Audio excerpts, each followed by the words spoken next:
Thank you to the folks at Ogio. Our next guest, another member of the winning Team USA team, Eli Tomac. What's up, Eli? How are you, man? What's up, guys? Congratulations. Right. Congratulations. Yeah. I know how much this must have meant to you, man, because you've been there, rode your balls off, lost the event. This had to have been just a cherry on the top of an amazing year for you. Yeah, I got to say, like, winning this thing, it hits different. Yeah. It's just like, it's like no other race, and it straight up hits different, and I don't want to sound too arrogant, too cocky, but damn, it feels good to be on top. Yeah. That's right. No, you deserve it. Yes. Look, we should It's and then doing it on your home turf too. Yep. And seeing all those people, like the crowd is so big there. Mm-hmm. I mean, like when they all flood out onto the starting line and you're up on the podium, it's like, I would say it's like 3 or 4 times, any other crowd we see. Yeah. Even the Red Bud National itself, it was crazy looking. It was so cool. And listen, and Weege and JT can't stop talking about getting to rev your bike. It's awesome. And the part that you played in it, Eli, this is their highlight. This is a career highlight. It was yes, I almost feel as accomplished as you because you allowed me to be part of it. I cannot thank you enough. I just keep posting the same video, different angles of the same video. Oh, my gosh. Yeah. I know. We were stuck in the press tent, right? I swear it was like over an hour, and we're like, oh my gosh! And like it got to the point where like everyone just wanted to get out of the press tent and then get over to the semi, and then whatever. Had a couple of drinks, and then the fun started happening. So revved up some motorcycles, and I think everyone had a good time. Yeah, and for me, looked like you were. Yeah, for me personally, revving the bike was all that fun. But honestly, to see you and let's be honest, like you're a pretty intense guy most of the time at the races, which you should be. But to see you be able to have that look of relief and joy on your face, to me, that was really cool because I know how seriously you take the races, and I know how much this race weighs on you guys. And we talked to Chase Sexton earlier, how nervous he was, and you could see it. Like it was everybody that was there could see what it meant to you because of how happy you guys were, right? And that to me, that was awesome to see. Yeah. It was that, man. We were just letting it out, and the whole week it was. I mean, I had some nerves, but I was confident, and I was confident just from our series, our national series, and I was confident with where our speed was and our fitness. When I say we, like me and Chase, and what was awesome about Justin Cooper is he basically shut everyone up, and totally stepped up to the plate, and it was just good performance by everyone. So, and what's neat about the celebration at the end, we all talk about the race is unique. It's a team, but also that ending, that celebration. I mean, think about it. There's Honda bikes under the Star Yamaha tent. You guys are designed to beat each other. There's Lars under the Yamaha tent. There's, even our relationship with you. I mean, we have to say the good and the bad, right? But for that 1 3-hour period, suddenly everybody's on the same side. There are no adversaries, and you're never going to get that atmosphere at any other race. Nope, you don't get it. You don't get it anywhere else, and it was amazing this week. It like everyone did flip the switch as to, hey, we're all in this together, and like we're going to make this happen. So it's a cool feeling, and it's because we don't ever get that, right? You're wanting to go beat the other guy, so you have to work together.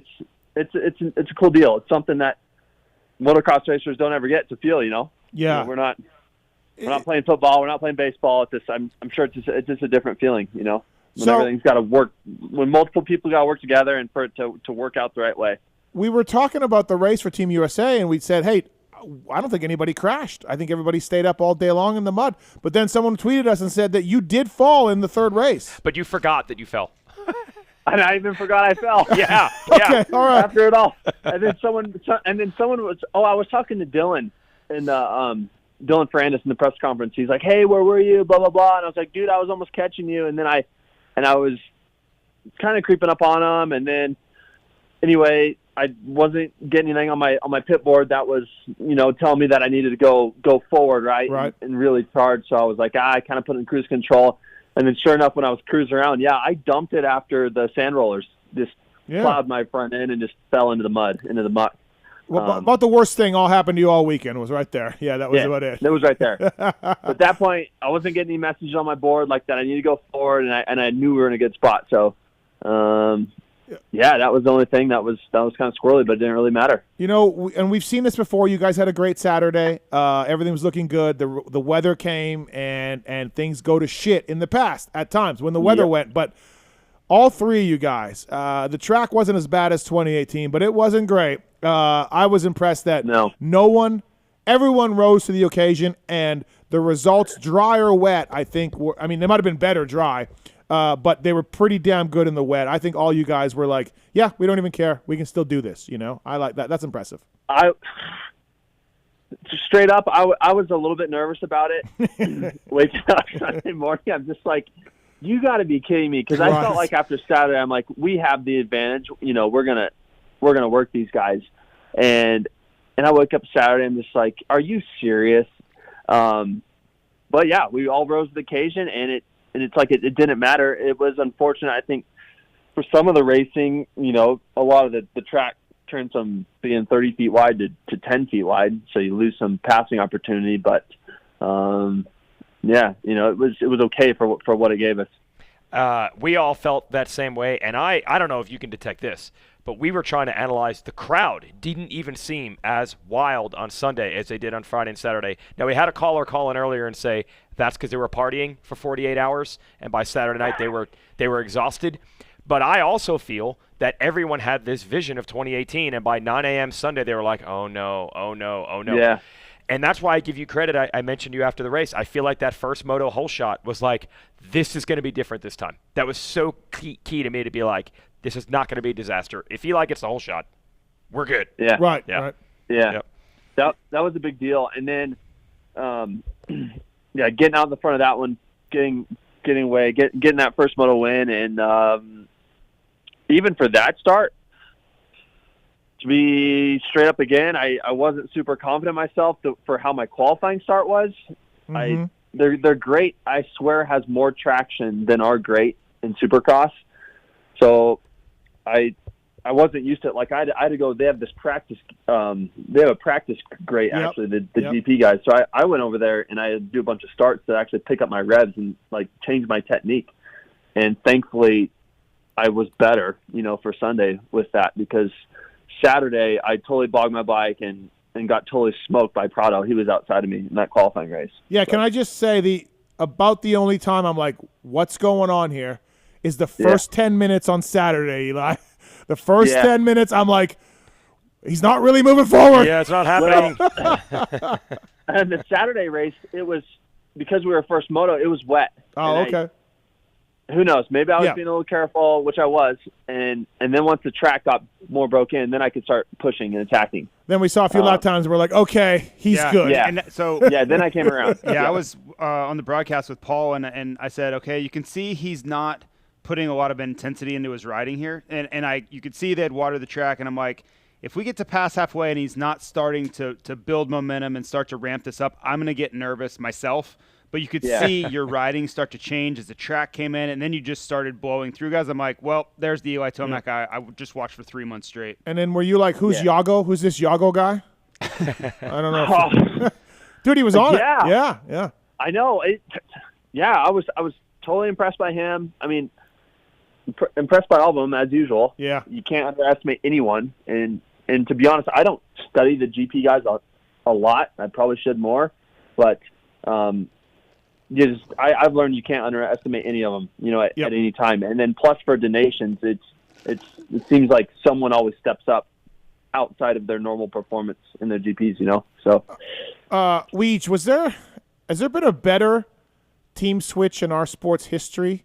Maybe RJ. Then Eli Tomac going from. Look, Kawasaki was great. He won a lot of races, a lot of championships. But this year, going to Yamaha. Sorry, Yamaha, for Eli. I think we have to take all the 1980s Honda switches out because the bike was like a 20% boost for everyone to get on it. So taking that ridiculous, mid-80s Honda is just so far ahead of everybody. But here's the thing, Eli. It's not just results and titles. I even feel like, I don't know, maybe you wouldn't even want to race anymore. You might not have been racing this year. Probably wouldn't have done donations. And you seem so happy at the races. So even taking the results out, I just feel like we got this whole renaissance of you enjoying the sport, and I think the fans enjoy you because they can tell how much you're enjoying being there. Yep, I think it's coming around. Yeah. I mean, you pretty much said it all. I mean, I've gotten better results. I'm enjoying it for what I'm doing, and it's almost too good to be true. So, after you check that box in 2020, you win that Supercross title, and then the Nationals that year just ended up being a disaster. The mud races at Loretta's and all that, and it was a short series. You were coming on. If we had 3 more rounds, who knows? But that ends up being a disaster of a series. And then the next year, you don't defend a Supercross title. I mean, I don't know if has anyone ever asked you this. Did you at any point think, I don't know, maybe I'm done? Did that ever cross your mind? Like, I'll retire. I'm good. I won that Supercross title. Retiring? Yeah. Because the Supercross title, I'm sure, was a massive box to check. Yeah. I mean, I knew in my head that I already got the Supercross championship was nice. I had multiple MX titles.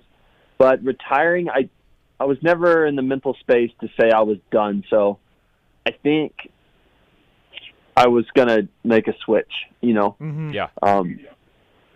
I mean, I was never. I wouldn't say I was done ever. Like for some reason, I wanted more, and I don't know what it is. I guess it's being a racer. You want more. And I don't know if you know this, but we had Ryan Villopoto do our show as the TV analyst at Washougal, and he said, now looking back, because of what he's seen from you, he's like, that's the one thing I wish I had tried. I knew I was burned out. I knew I was done. But I really look back, and it was not like because Cowie was bad. It's just like I wish I had tried something different. Ryan's looked back now and has said that because of what he saw from you this year. It's pretty cool. Yeah. Yep. Yeah. What was he going to do? Win more Supercross titles in a row if you're RV? I mean, I know he did say it. I was there when. I know. Yeah, but that wouldn't be bad. He was unstoppable. Yes. Eli, it was pretty cool to have you win it finally on home soil, everything else. I guess now, sorry, I forgot my question. Now it's back. Third moto, Eli. We had Sexton on earlier. He took the inside gate for the third moto. Were you involved in that process? Did you suggest it? Were you okay with it? Did you guys flip a coin? Did you guys do paper, rock, scissors? What was the decision behind the gate selection in the third race? Gate selection third race was pretty quick and easy. I was like, or actually Roger came up and he was like, are you good with Chase on the inside? I'm like, yep, that's fine. Oh, okay. There we go. I'm pretty sure it was Roger. I don't exactly remember. All I know is it was a super easy decision on whenever it came up, right? The question. And I'm like, yeah, Chase, you take inside. I just got a holy there on the outside of Moto 1. I know I'm going to be by that doghouse again. I'm comfortable with it. And then for the start itself, I went in a little bit wide, probably didn't get quite the jump that I had in the first moto, and then I was kind of stuck out in the mud, like on the berm, and I got passed by a couple of guys, and then going into turn 2, Gertz actually fell, and I almost got caught up in his bike. It was super sketchy, but snuck around, and then that's why I was kind of buried in that one too. I thought that was a really big benefit to the U.S. is that you were comfortable in those middle gates, which I think you used those gates for the National as well. Yeah, I did. And so you could give that inside, and it wasn't a disadvantage. You were more comfortable there anyway. So, yeah, great. Cooper go inside, Chase go inside, because I want to go here anyway. Don't waste it on me. Yeah. To me, that's a huge benefit to Team USA there. It was, and that's a benefit of qualifying P1, right, is your second place guy is still inside the doghouse. Yep. So that was a big deal. I missed it on the broadcast, but did the Canadian rider give you any trouble in that third race? Just anything Canadian guy? Did we? No. Were they was Canada there? Eli, do you remember the Canadian guy just maybe challenge you a little bit at all? Anything? I'm trying to think. I don't think so. Just wondering. We're looking for small victories. So if Eli would have came on the PulpMX Show on Monday night and said, the one guy that really gave me a lot of trouble was that Wright kid, we could have just hung that on our mantle. We could have made ourselves a little plaque that said, Tomac said Wright gave him trouble and made a plaque of that. But nope. Steve's been looking for a silver lining for 20 years. Yeah. He hasn't found one yet. Yeah. I will say something. What I don't like about the GP is there's hardly any blue flags going around the track. And in the qualifying moto on Saturday, I don't know, I was making a pass on, trying to make a pass, I think it was Sewer. And I went up to the tabletop, I guess, before, I don't even know what, it's like that big catcher's mitt sweeper turn. But I went outside, tried to rail him on the 90 before the table, and then there was a guy that wasn't even jumping that tabletop in the way. Yeah, I mean, there's some guys from like sketchy checkup. Like there was some slow. Some of the guys from like whether it's Morocco or Team Israel or some of those Iceland guys, might have been the they're worst. Not guys, really even a professional level. It's always a challenge on Saturdays with that stuff. We got some phone calls for you, Eli, here from some fans, Team USA fans. First up is Dan. Dan, welcome to the Pulp Show. What's your question for Eli Tomac? Hey, I just want to say congratulations for a great year, Eli. I was there for the closing ceremonies, and what did you think when they played the national anthem, when the crowd started singing? I saw you up there kind of nodding your head. I thought that was really cool, very symbolic. Oh, there's nothing like it, and and then being on top of the step, right, when they play your country's anthem. Every time we're up there at previous ones, it was always a different country, but nothing like it. Like I said before, the biggest crowd I've ever seen, and just one of the most special moments I've had in my career. So, totally awesome. Thanks, Dan. Thanks for the call. Thank you. Appreciate it. Jesse's on 3. Jesse, go ahead. What's your question for Eli Tomac? Yeah, guys, thanks for taking my call. I actually had 2 quick questions, and then I'll just hang up and listen. My first question, Eli, I know your contract is SX only for next year, but I know since you signed your contract, they also there was the SuperMotocross announcement. So I'm wondering if a chance to win another title, and not to mention the $10 million purse at all. Is it all might change your calculus as far as your plans for next year? And then second question. Jeffrey Herlings was on a podcast, which I won't mention by name out of respect for Steve. Oh, I don't care. What do I care? Gypsy Tales. Oh, yeah, go ahead. All right. Several months back, and I'm sure you've heard, but, he mentioned that he would love for you guys to race just with you two on the line at a track like Southwick. I guess since you guys are 1-1 on dry racetracks without any championships on the line.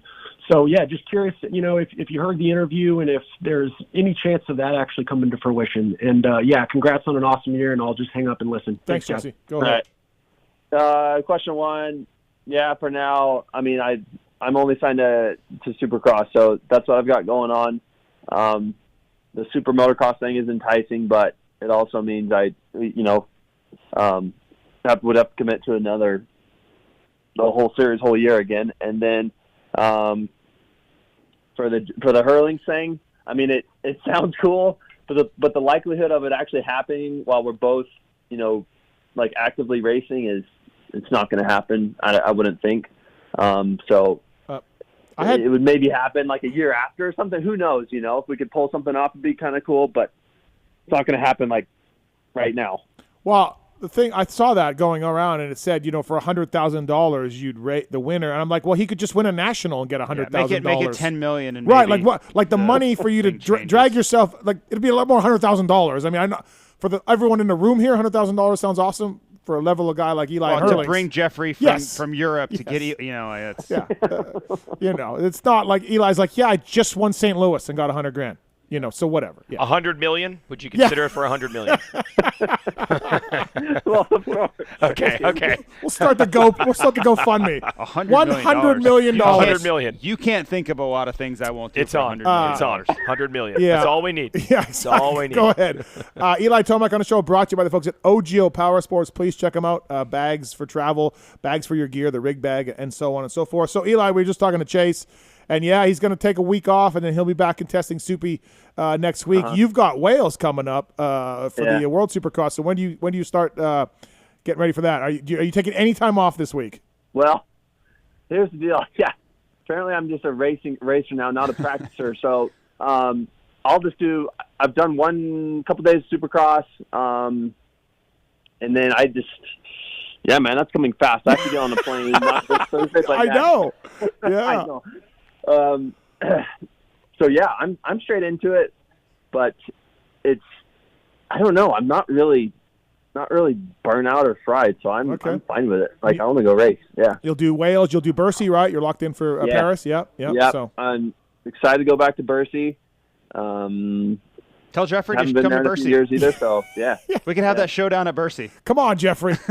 Oh yeah, we could do the Super Bowl right there. Yeah, there you go. Super Bowl. Yeah, Okay. fantastic. Any other questions for Eli Tomac before we let him go? I think he's done enough. Yeah. He was in that press conference for so long. Eli, he was in the press conference for so long that I didn't get a chance to talk to him, and I'm like, you know what? He can go. Like he can go because it's been an hour, like he said. I was like. I promised Jamie over there from Yamaha, I'm like, I'm going to keep it to 2.5 minutes. We need to just say we talked to him and let the guy have his fun.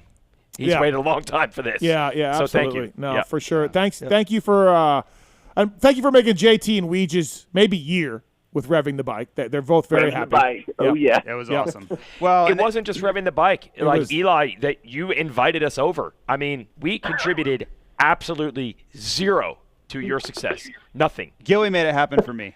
Yeah, Gilly helped a lot. Gilly got me in there. Gilly was definitely like instigator, but whatever. We were all ready to send it. That's great. It was awesome. Appreciate Well, it. and thank you for all your years of doing it. If you never do this event ever again, I don't know what the plan is, but if you never do it again, thank you for all the years of going. I've been there through a lot of suffering. I know you guys were disappointed a lot, and I know it had to feel good for you guys to get this done. Yeah, I think it is.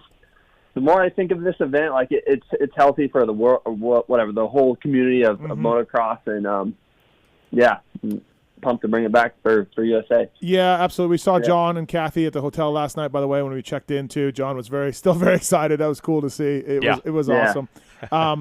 Thank you for calling in. I won't bug you for the rest of the year, I promise, because I know you flew back today. Oh, you'll be bugging him in Wales. I Yeah, promise I'll bug you in you'll be Wales, bugging but just in Wales. person, but not for coming on the show. So thank you for your time for the show, too. You've been great. Fantastic. All right. Everything. Okay. All right. See you guys. See ya. Thanks. That's Eli Tomac, everybody. Brought to you by the folks at OGIO Power Sports. I'm glad you brought up we talk about the darn 2018 Redbud so much, but there were other Eli rides at today. 2018 was bad for everybody. Yep. But you did Toy mention he rode great. Latvia. with the battle with him and Roxon on 250s. He was always coming from the back in those races. Yes. Always. Wasn't there a Latvia moto where he just took off on a 450? He won everything? No, he didn't win. He didn't win? No, Latvia? he came from like was like last. unstoppable. Oh, you know what? He came from He dead was last coming, though. 2 And he passed seconds. Dungey. Yes. We're like, Dungey, go with him. Yes. And Yeah. Dungey was So like, no, I can't. Yeah, he didn't win, but he rode amazing. Unbelievable. Right? I think he Yep. stalled. We were doing the math Yep. like, it's 2 seconds a lap. There's 4 laps, and he stalled, but he had come from last? He to- was ripping. Yes. And you're like, okay, we're in for many more Right. of these, and if you keep this up, it's going to work out one time. And Right. damn it all, it almost didn't. Yeah. He almost didn't get this. Good for Absolutely. him. Thanks to Eli for calling in. Thanks to Chase Sexton as well, Sam Jones. We're going to go commercial break here. A shout out to Cody Grams. He gave us $4.99 on YouTube. He wanted to ask us a question about Tomac racing MXGP in 23 or 24. That is not happening. Cody, I saved you the question because that's not going to happen. And shout out to Fee-Dub, who gave us $99.99. Wow. But he wants Marks to get half and Talon to get half. Oh, that's cool. Nothing for me or Tits Legendary. You're doing fine. Chanceability that we see it.